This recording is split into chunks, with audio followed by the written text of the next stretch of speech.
Hello, good morning everybody. और आज हम लोग क्राउन का ही जो हिस्ट्री का जो हम लोग सब्जेक्ट चुने हैं उसका फर्स्ट चैप्टर हम लोग स्टार्ट किए थे। तो उसको आज फर्स्ट चैप्टर जो है स्रोत, इतिहास का स्रोत, इतिहास का स्रोत था। लेकिन हमको इसको याद भी कराना था। याद भी कराना है तो पहले हम लोग टॉपिक जो है वह टॉपिक हम लोग अपने आप को रिवाइज कर ले कि जो प्राचीन इतिहास है, प्राचीन इतिहास है,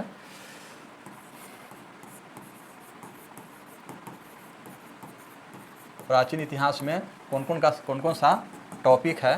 टॉपिक जो है वह 13 टॉपिक जो है हम लोग फर्स्ट डे भी देखे थे, सेकेंड डे भी देखे थे, आज थर्ड डे है। तो वह टॉपिक कौन कौन सा है वह थोड़ा सा याद कर लीजिए। तो लिखते नहीं हैं, बस ऐसे ही याद कराते हैं, रिवीजन टाइप में हो जाएगा। आपका फर्स्ट टॉपिक हो जाएगा कौन सा, तो स्रोत, स्रोत हो, इतिहास का स्रोत हो जाएगा। दूसरा आदिम मानव या प्रस्तर युग हो जाएगा। क्लियर? आप लोग भी साथ साथ लिखते जाइए या बोलते जाइए, याद हो जाएगा हम देखते देखते। तीसरा नंबर सिंधु घाटी सभ्यता हो गया। चौथा नंबर वैदिक युग हो गया, वैदिक काल हो गया। चौथा नंबर कौन सा हो जाएगा, धर्म एवं दर्शन, धर्म एवं दर्शन। पाँचवा में धर्म एवं दर्शन। उसके बाद छठा में मौर्य। सातवां नहीं, महाजनपद, सॉरी महाजनपद। छठा में महाजनपद, उसके बाद मगध। अच्छा, महाजनपद, उसके बाद मगध भी। उसके बाद मौर्योत्तर। उसके बाद दक्षिण एशिया से भारत का संपर्क। उसके बाद आपका हो गया गुप्तोत्तर और दक्षिण भारत का इतिहास। देखिए 13 गो आप लोग उसी तरह से याद कर लीजिए। हमको तो थोड़ा सा मिस कर रहे थे, लेकिन आप लोगों को याद हो जाना चाहिए था कि 13 चैप्टर है। वह 13 चैप्टर कौन कौन सा है वो आपके पास हर समय दिमाग में बना हुआ रहना चाहिए। चलिए, तो अब जो स्रोत हम लोग देखे थे, स्रोत देखे थे। स्रोत में कौन कौन सा स्रोत था, तो साहित्यिक स्रोत और पुरातात्विक स्रोत। साहित्यिक स्रोत और पुरातात्विक स्रोत। साहित्यिक और पुरातात्विक।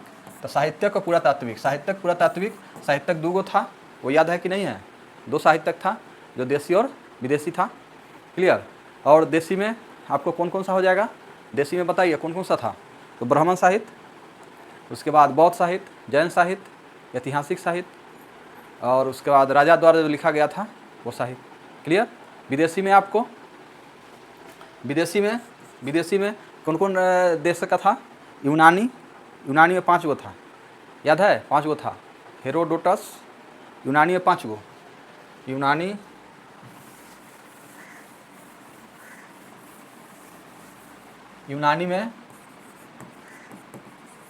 में 5 गो था। 5 कौन कौन था? तो हेरोडोटस, मेगास्थनीज, उसका जो अज्ञात था, एगो स्ट्रेबो था, एक ठो और कौन था बोल रहा हूँ, स्ट्रेबो एगो ज्योग्राफी का था, ज्योग्राफी का जो टॉलमी, हाँ शायद टॉलमी था। तो टॉलमी था। तो यूनानी में 5 गो। और रोमन में इतिहासकार कौन था? एक था प्लिनी। इसको रेक्टिफाई कर लीजिएगा, अगर गलत हो जाएगा तो आप वहाँ देख लीजिएगा कि रोमन में एक था जो प्लिनी था। उसके बाद चीनी में कौन कौन था? तो चीनी में था हेनसोंग, फाहियान, और एक और याद नहीं आ रहा है,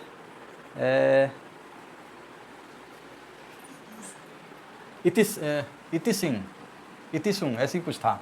तो उसको देख लीजिएगा, 3 गो था, इतिसुंग या इतिसिंग ऐसी कुछ था। ठीक है, इतिसंग। तो वो आपको 3 गो उसमें आ जाएगा चीनी में। अच्छा, एक अरबी में था, अरबी में 2 गो था। उसमें था एगो अलबरूनी और एगो था एगो था, देखना पड़ेगा, रुकिए, अलबरूनी,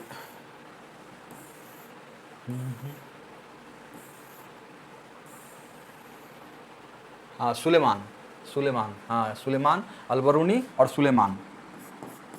आप लोग इसको भी अगर मान के चलिए उसका किताब नहीं याद है, ज़रूरी नहीं है, मान के चलिए किताब नहीं याद है, बस हम ये तो आपको टॉपिक याद रहेगा ना, तो आपको एक ही दिन में तो पूरा पढ़ना नहीं है, एक ही दिन में तो पूरा इतिहास नहीं खत्म कर रहे हैं, चाहे प्राचीन भारत एक ही दिन पढ़ के छोड़ देना है, केवल एग्जाम के दिन तो नहीं जाना है।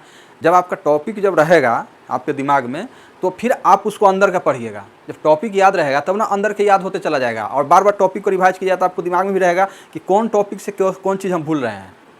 क्लियर, कौन सा जो हेडिंग है, जैसे कि मान के चलिए हम अरबी अभिलेख की बात कर लिए, ठीक है, अरबी लेखक की बात कर लिए, तो अरबी लेखक जैसे ही आपके पास याद रहेगा तब ना, अरबी लेखक याद नहीं रहेगा तो फिर आपको क्या याद रहेगा कि हाँ अंदर के सुलेमान अलबरूनी है कि नहीं है, वो दिमाग में कैसे आएगा। तो इसलिए आपको केवल जैसे कि विदेशी है यूनानी लेखक, तो मेरा रिवाइज क्या करना था, हेरोडोटस, मेगास्थनीज, अज्ञात लेखक टॉलमी और स्ट्रेबो, ये जब याद है तब आपको दिमाग में आएगा।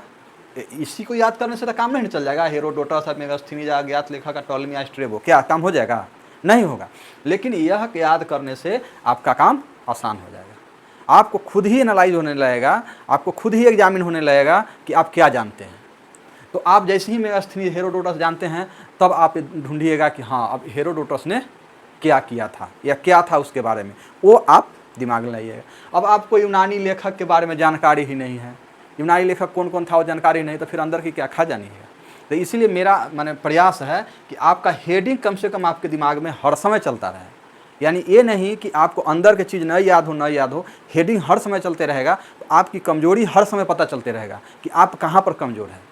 क्लियर, मेरा पढ़ाने का यह उद्देश्य है, क्योंकि पढ़ाना क्या है, ये तो किताब है, किताब सब आपको सभी के पास किताब रहता है, सब आदमी किताब पढ़ लेगा, लेकिन मेरा मतलब है कि हेडिंग आप बार बार याद कीजिए और उसके हिसाब से आपको खुद ही कमजोरी पता चलता रहेगा, तो फिर उस हेडिंग के अंदर आप जाएंगे। क्लियर, मेरा यही कहना था। आगे हम देखते हैं क्या था। चलिए पुरातात्विक स्रोत में जाना था, लेकिन चलिए हम आगे बढ़ते हैं। आपका जो पहले से छुटा हुआ है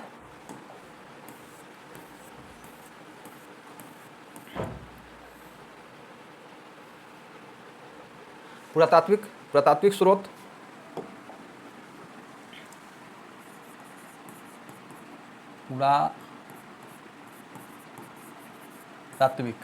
पुरातात्विक में था कौन कौन,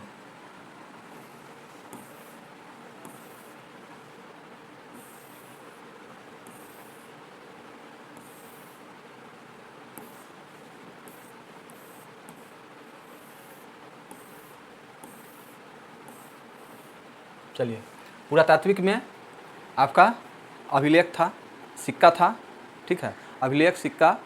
तो अभिलेख के बारे में हम लोग देखे थे, अभिलेख सिक्का में भी देखे थे कि सिक्का को सबसे ज़्यादा कहाँ रखा गया है, ठीक है, कौन सिक्का किसने, चांदी या सोने का सिक्का किसने लाया, तो ये सब आपको दिमाग में बना रहना चाहिए। और पुरातत्व में फिर शिलालेख हो गया, ठीक ना, लेख हो गया, तो ये अभिलेख हो गया, तो इसके बारे में आपको जानकारी रहनी चाहिए। अभिलेख में क्या क्या जानकारी रहेगा, अभिलेख में आपके पास देखिए सिक्का के पॉइंट में जो नोट्स में पॉइंट बनाए थे, वह पॉइंट आपके पास ये चीज़ तांबे, चांदी, सोने और शीशे जो पुराने में कहा जाता था, ठीक है, और प्रतीक बाद में फिर राजाओं देवताओं का आया। लिखित सिक्के जो है वह सर्वप्रथम कुषाण ने जारी किया था सोने का, ठीक है। तो ये सब सिक्के के संबंधित कम से कम 2-4 पॉइंट, बस 2 से ज़्यादा नहीं, 2-4 ही रहना चाहिए। उसके बाद तो आपको खुद पता चल जाएगा, 2 ही हम जानते हैं सिक्का के बारे में, और जानना चाहिए था, और भी पढ़ सकते हैं, इसको पढ़िए, आगे उसको कवर कीजिए, ठीक है। अभिलेख में भी उसी तरह से, अभिलेख में आपको अभिलेख जो कहाँ पर रखा हुआ है, ठीक है, कहाँ पर रखा हुआ है वो आपको आ गया, और उसका जो प्राकृत लिपि, ब्राह्मी लिपि, खरोष्टी लिपि, यूनानी, अरमाइक सब जो है, और ये सब जो अभिलेख कहाँ पर है, तो समुद्रगुप्त, प्रयाग प्रशस्ति, रुद्रदामन, जूनागढ़, स्कंदगुप्त, भीतरी अभिलेख, ये सब आपको जानकारी, इसको रिवाइज करने से आपका ये हो जाएगा। क्लियर। अब हम लोग चलते हैं विदेशी अभिलेख।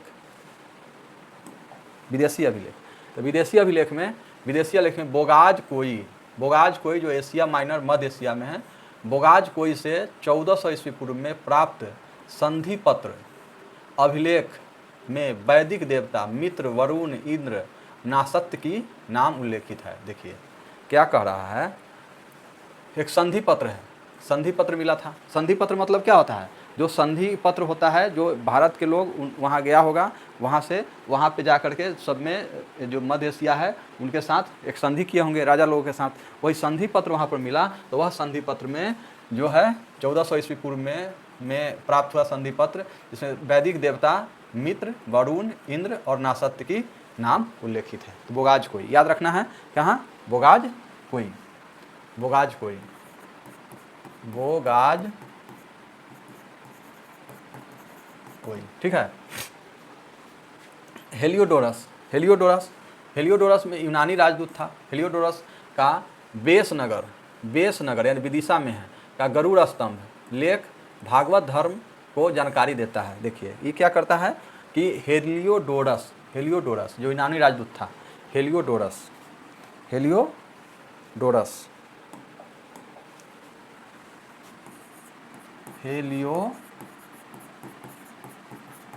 हेलियोडोरस, हेलियोडोरस, हेलियोडोरस का क्या था, हेलियोडोरस जो बेस नगर में एक गरुड़ स्तंभ लेख है, गरुड़ स्तंभ लेख है किसका, हेलियोडोरस का, ठीक है। हेलियोडोरस का एक गरुड़ स्तंभ लेख है। उस लेख में यह गरुड़ स्तंभ है जिसमें भागवत धर्म से संबंधित बात उसमें बताया गया है। क्लियर, चलिए तो ये हो गया विदेशी अभिलेख। जो दो है आपको ये ध्यान में रहना चाहिए, जो विदेशी अभिलेख में कौन कौन सा, तो दो आपको याद करना है, बोगाज कोई और हेलियोडोरस का, हेलियोडोरस का। क्लियर, हेलियोडोरस का। चलिए आगे, भारतीय प्राचीन इतिहास के आधुनिक लेखक। अब थोड़ा सा भारतीय प्राचीन इतिहास के आधुनिक लेखक जो है उसके बारे में जान लीजिए। मनुस्मृति का अंग्रेजी अनुवाद एक कोड ऑफ जेंटू लॉज के नाम से कराया गया। यानी मनुस्मृति का जो है अंग्रेजी अनुवाद को क्या बोलते हैं, अंग्रेजी अनुवाद को क्या बोलते हैं, एक कोड ऑफ जेंटू लॉज, ठीक है। इसको आप लिख लीजिए, मनुस्मृति को code of Gentoo laws,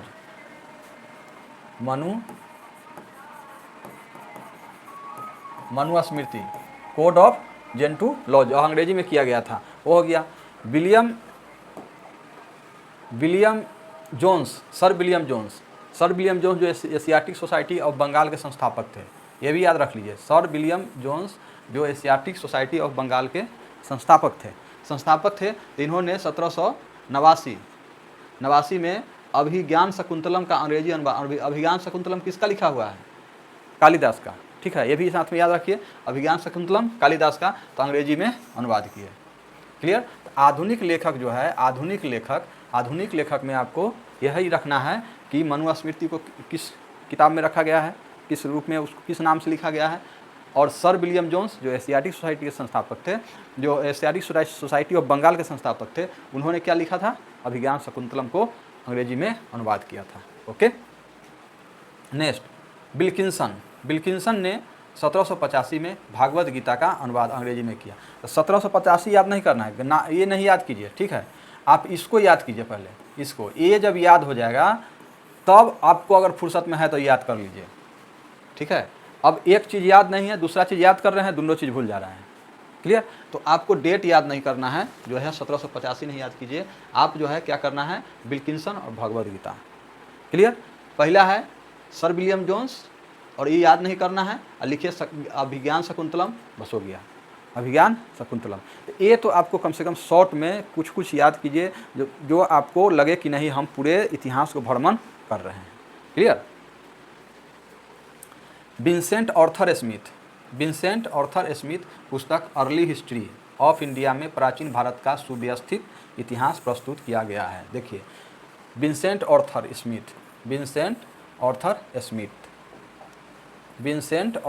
Smith, एक इसका पुस्तक है early history of India, early history of India. तो अर्ली हिस्ट्री ऑफ इंडिया में प्राचीन भारत का सुव्यवस्थित इतिहास प्रस्तुत किया है। ओके, नेक्स्ट ब्रिटिश इतिहासकार A.L. बैसम ने वंडर दैट वाज इंडिया लिखा, वंडर दैट वाज इंडिया लिखा इन किसने, ब्रिटिश इतिहासकार ने। डी कोसाम्बी की कृति an introduction to the study of Indian history प्राचीन भारतीय इतिहास जानने का एक उत्तम स्रोत है। देखिए ये सभी स्रोत जो है किसके लिए अभी हम लोग पढ़ रहे हैं, प्राचीन इतिहास को जानने के लिए। तो प्राचीन इतिहास को जानने के लिए आपको क्या है, ब्रिटिश इतिहासकार A.L. वैसम ने वंडर दैट ऑफ इंडिया लिखा। और डी डी कोसाम्बी के बारे में आपको और आगे पढ़ने को मिलेगा अगर सब्जेक्टिव रूप में पढ़िएगा तो उन्होंने an introduction to the study of India history नाम का किताब लिखे हैं, जिसमें इतिहास को जानने के लिए उसमें आपको बहुत सारा चीज़ मिलेगा। अब इसमें रह गया, अब आपके पास है यह किताब होगा जिसमें लेखक और रचना का दिया गया है। इसमें रोज़ कम से कम 4-5 याद कीजिए, ठीक है, 4-5 याद कीजिए। इससे 4-5 याद कीजिएगा डेली ना, तो आपका किताब, यह लेखक और किताब का नाम याद हो जाएगा। बिना याद के, बिना रटे हुए तो मिलना मुश्किल है, इसलिए इसको रटिए और याद कीजिए। क्लियर? चलिए नेक्स्ट हम देखेंगे प्रस्तर युग आदि मानव। इसके पहले हम लोग कुछ देखते हैं।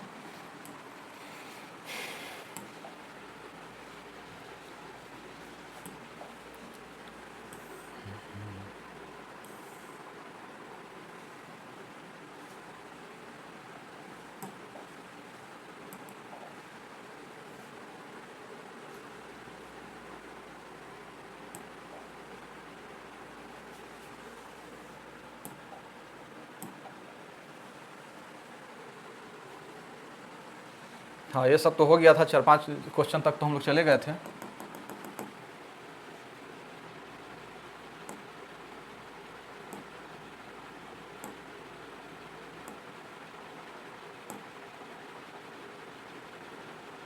देखिए, पुरातात्विक स्रोत में क्या शामिल है, ठीक है, क्या शामिल होगा। पुरातात्विक स्रोत तो हम लोग पढ़े हैं ना, पुरातात्विक स्रोत के बारे में। तो अभिलेख है या सिक्का है, स्मारक है, या ये सभी है। क्या आप लोग का क्या आंसर होगा? तो यह इसमें अभिलेख भी है, सिक्का भी है, स्मारक है, मूर्ति है, ठीक है, जहाँ कुछ भी लिखा हुआ है उस पर, मूर्ति पर है, चाहे ताम्रपत्र पर है, तो सभी पर जो लिखा हुआ है वो सभी क्या है, पुरातात्विक स्रोत है। क्लियर? चलिए, तो इसका आंसर क्या हो जाएगा? सभी हो जाएगा।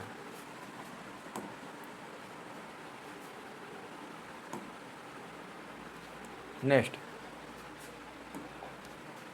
इतिहास के अध्ययन में सबसे महत्वपूर्ण क्या होता है? बताइए, इतिहास के अध्ययन जब करते हैं तो उसे सबसे महत्वपूर्ण चीज़ कौन होगा? पता चल रहा है? प्रमाण होगा, अनुमान होगा, कि कल्पना होगा, कि परंपरा होगा?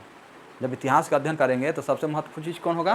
तो क्या होगा? जब प्रमाण मिलेगा तभी तो इतिहास का जो हम लोग स्रोत पढ़ रहे हैं तो प्रमाण के लिए है ना। तो प्रमाण इसका क्या हो जाएगा? मेन आंसर प्रमाण हो जाएगा। चलिए, प्राचीन भारत में इतिहास के अध्ययन को कौन सा स्रोत सबसे अधिक विश्वसनीय माना जाता है? सबसे अधिक, यानी सबसे अधिक विश्वसनीय जो प्राचीन इतिहास को जानना है, तो इतिहास को जानने के लिए सबसे अधिक जो है विश्वसनीय किसको माना जाता है? देखिए आंसर, देखिए, पुरातात्विक स्रोत, कथाएं, लोकगीत, किंवदंती, कौन होगा? सबसे मेन आंसर क्या कौन हो जाए? सबसे अधिक विश्वसनीय कौन सा होगा? तो कौन होगा? पुरातात्विक स्रोत। क्लियर?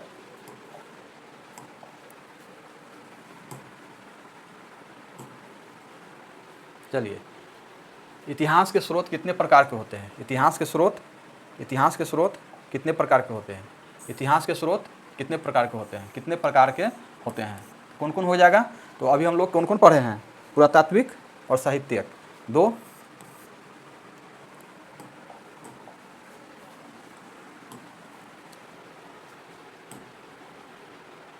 चलिए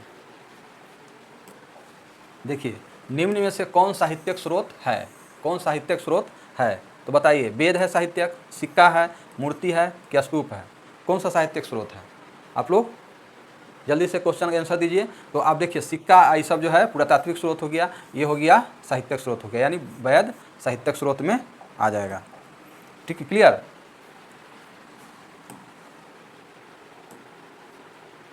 चलिए, कौन पुरातात्विक स्रोत है? कौन पुरातात्विक स्रोत है? कौन पुरातात्विक स्रोत है? बताइए, पुरातात्विक स्रोत कौन सा होगा इसमें? रामायण होगा, महाभारत होगा, पुराण होगा, अभिलेख होगा? कौन सा पुरातात्विक स्रोत है? पुरातात्विक स्रोत कौन सा होगा? तो देखिए, रामायण क्या है? साहित्यिक स्रोत, महाभारत भी साहित्यिक स्रोत, पुराण भी साहित्यिक स्रोत, तो अभिलेख क्या हो जाएगा? अभिलेख पुरातात्विक स्रोत। ओके,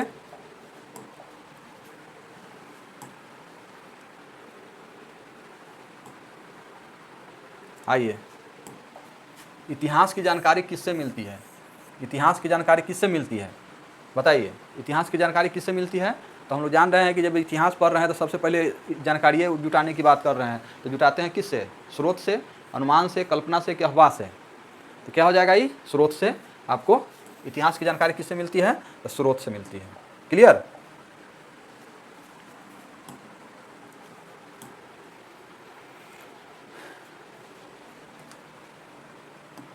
देखिए, पुरातात्विक स्रोतों की खोज कौन करता है? पुरातात्विक स्रोतों की खोज कौन करता है? इतिहासकार करता है, पुरातत्वविद करता है, वैज्ञानिक करता है, या शिक्षक करता है? कौन होगा? इतिहासकार भी तो नहीं होना है ना। इतिहासकार करेगा क्या? नहीं, पुरातत्वविद जो होता है, पुरातत्वविद, वही आपको इसकी स्रोतों का खोज करेगा। ठीक है, चलिए, प्राचीन जो है, प्राचीन इतिहास के अध्ययन का मुख्य आधार क्या होगा? प्राचीन इतिहास के अध्ययन का मुख्य आधार क्या होगा बताइए? तो पुरातत्व, राजनीति, धर्म या भाषा? तो क्या होगा मुख्य आधार? पुरातत्व हो जाएगा।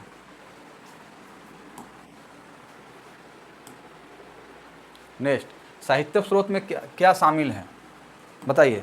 साहित्यिक स्रोत में क्या शामिल है? कौन कौन साहित्यिक स्रोत में शामिल है? वेद है, उपनिषद है, पुराण है, या सभी है? साहित्यिक स्रोत बताइए, साहित्यिक स्रोत में कौन सा शामिल होगा? कौन सा हो जाएगा शामिल? तो ये सभी पुरातात्विक स्रोत में शामिल हो जाएंगे। इसका आंसर सभी हो जाएगा।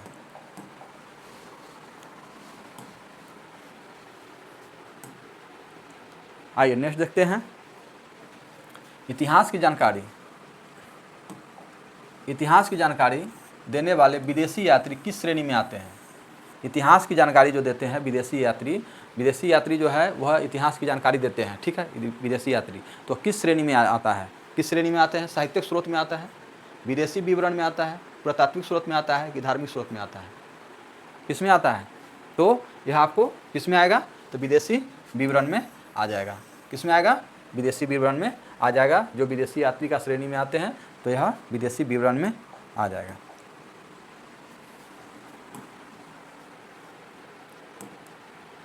नेक्स्ट, निम्न में से कौन इतिहास का स्रोत नहीं है? इतिहास का स्रोत नहीं है। इतिहास का स्रोत कौन सा नहीं है? देखिए, वेद, सिक्का, अभिलेख, कहानी। अब बताइए, वेद और सिक्का किस में आता है? वेद किस में आएगा?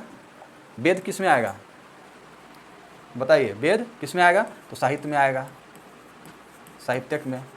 सिक्का किस में आएगा? तो पुरातात्विक में आएगा। अभिलेख पुरातात्विक में आएगा। कहानी नहीं है स्रोत। क्यों स्रोत नहीं है? तो कहानी नहीं है। क्लियर?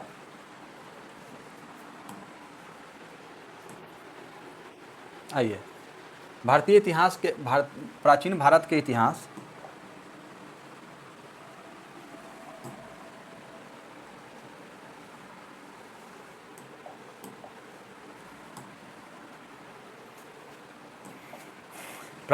इतिहास का अध्ययन किससे संभव है? इतिहास का जो है किससे संभव है इसका अध्ययन? तो स्रोतों से, अनुमान से, अफवाह से, कल्पना से। तो ये किससे हो जाएगा? स्रोतों से हो जाएगा।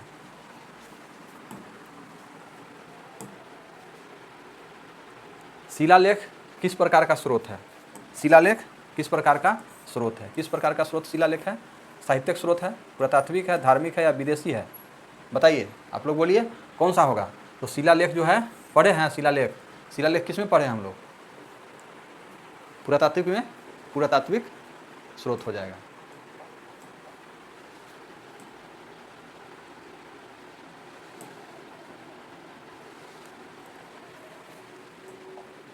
इतिहास के स्रोतों का उद्देश्य क्या है? इतिहास के स्रोतों का उद्देश्य क्या है? जानकारी देना, मनोरंजन करना, महान कहानी, या कल्पना? तो ये तो बहुत आसान सा क्वेश्चन है। क्या है? जानकारी देना। क्लियर?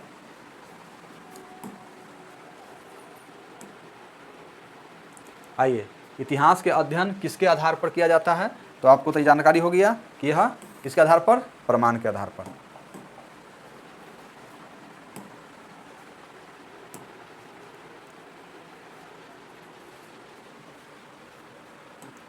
इतिहास के पुनर्निर्माण किससे किया जाता है? पुनर्निर्माण किससे किया जाता है? तो स्रोतों के आधार पर।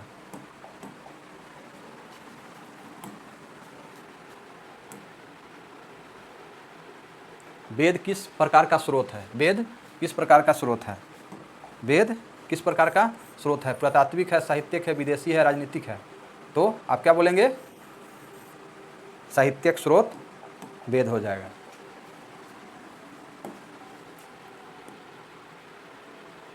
ब्राह्मण ग्रंथ किस साहित्य से संबंधित है? ब्राह्मण ग्रंथ जो है किस साहित्य से संबंधित है? बताइए। तो ब्राह्मण ग्रंथ आपको वैदिक में आ जाएगा। वही जो ब्राह्मण साहित्य जो है, ब्राह्मण साहित्य, उसमें क्योंकि बौद्ध में नहीं होगा, जैन में नहीं होगा, विदेशी में नहीं होगा। लेकिन इस तरह का क्वेश्चन आपको कंफ्यूज कर सकता है, तो इसलिए कंफ्यूज नहीं होना, क्योंकि आपको जब याद रहेगा कि ब्राह्मण ग्रंथ जो है, आपको याद रहेगा कि हाँ बौद्ध में नहीं होगा, जैन में नहीं होगा, विदेशी में नहीं होगा, तो फिर ये क्या हो गया? वैदिक साहित्य में आपका इसका आंसर हो जाएगा। त्रिपिटक किस धर्म का ग्रंथ है? त्रिपिटक किस धर्म का ग्रंथ है? त्रिपिटक किस धर्म का ग्रंथ है? तो आपको यह हो जाएगा बौद्ध धर्म का।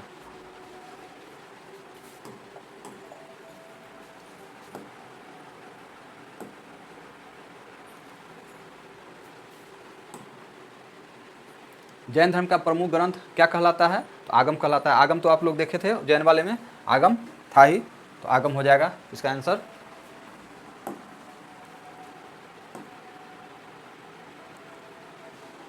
चलिए, ये सब तो नहीं पढ़े हुए थे, अब जो कि बुक है उसके बारे में संबंधित है, तो ये जब बुक याद कर लीजिएगा तो एक बार हम इसका रिवाइज करा देंगे। क्लियर? चलिए, ओके, थैंक यू। फिर नेक्स्ट मिलते हैं आपको। आदिम जो मानव है, प्रस्तर युग है, उसमें कल से इसका वीडियो स्टार्ट हो जाएगा। Okay, thank you, bye.